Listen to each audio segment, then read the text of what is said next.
guys, it's Joshi Dolls back at another video, and I am sick today. Yay! I'm kidding, I hate being sick. You know what I don't hate doing? Arts and crafts and DIYs, especially for my dolls. So I had a pre-recorded video from when I was not sick of when I made this very ominous and dark cloak that Victoria is wearing. Ooh. I just figured I'd post that video because I don't want to film a whole video when I'm sick, because I'm not feeling up to it. Anyways, enjoy! So for this craft, you will need a fabric of your choice, a needle and thread, scissors, a marker for marking, and a doll for measurements. Once you have all those tools, you're ready to begin. Make sure you have enough fabric to make a cape for your dolls and then some for the hood. Lay out your fabric as flat and straight as possible. Then, place your doll right on it. Make sure your doll's neck is right at the edge of the fabric. That way you can perfectly cut the cape to the right size. Position your doll on the fabric so she has enough room on each side of her to make a substantial cape. This is some pretty long fabric, meaning my doll's cape would be pretty long, so I'm probably going to cut it to right here. Using my marker, I'm going to mark the spot where I want the cape to end, so right about her feet. Then I want to mark how far out I want the cape to be on both sides of her arms. Once you have those three measurements, you're ready to cut.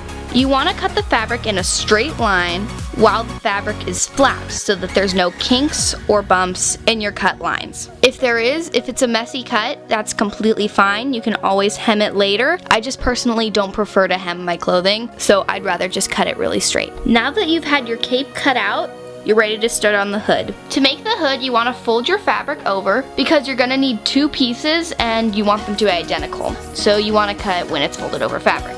Place your doll's head on the fabric, looking to the side, given that the pieces we're cutting out are the side of her head. Here's the top view. If you want your hood to cover your doll's eyes, you should have a lot of leeway in front of their face. But if you want your doll's face to be showing, you should have the edge of the fabric closer to your doll's face. I want mine to be covering her eyes and very ominous, so I'm gonna have her back here more. Once you have your doll's head positioned, you're ready to mark.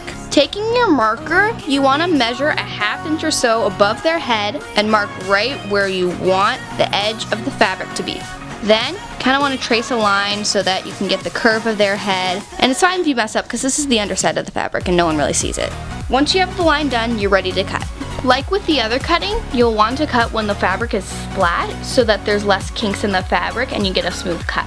However, it doesn't really matter if this one is smooth because the seams here aren't going to be showing. It's also perfectly fine if you stray away from your original design, just as long as you don't cut inwards, you cut outwards, because that way things are going to be oversized instead of too tight. And in my personal opinion, it's better to have your doll clothes be too big than too small. Once you have your hood cut out, I always like to line up the two edges of where I'm sewing and pin it. That way the edges stay aligned when I start sewing and they don't get all mismatched and wonky.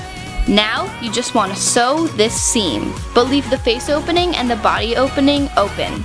With my needle threaded and my hopes high, let's start sewing. After you're done sewing, you want to try your hood on your doll.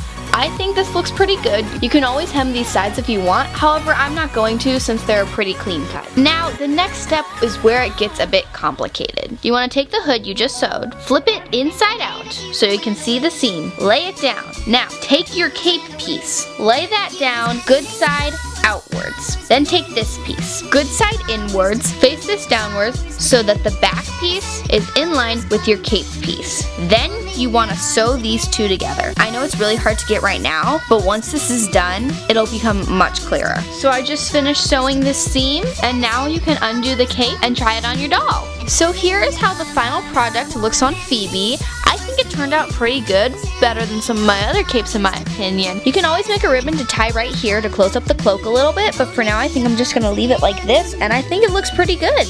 Anyways, thank you guys for watching. Yes, I am still sick. Be sure to like, comment, and subscribe. If you haven't done that, do that right now. Be sure to remember that I post every single Saturday, and Thursdays is Magic Academy coming soon. Don't forget the little bell, and goodbye.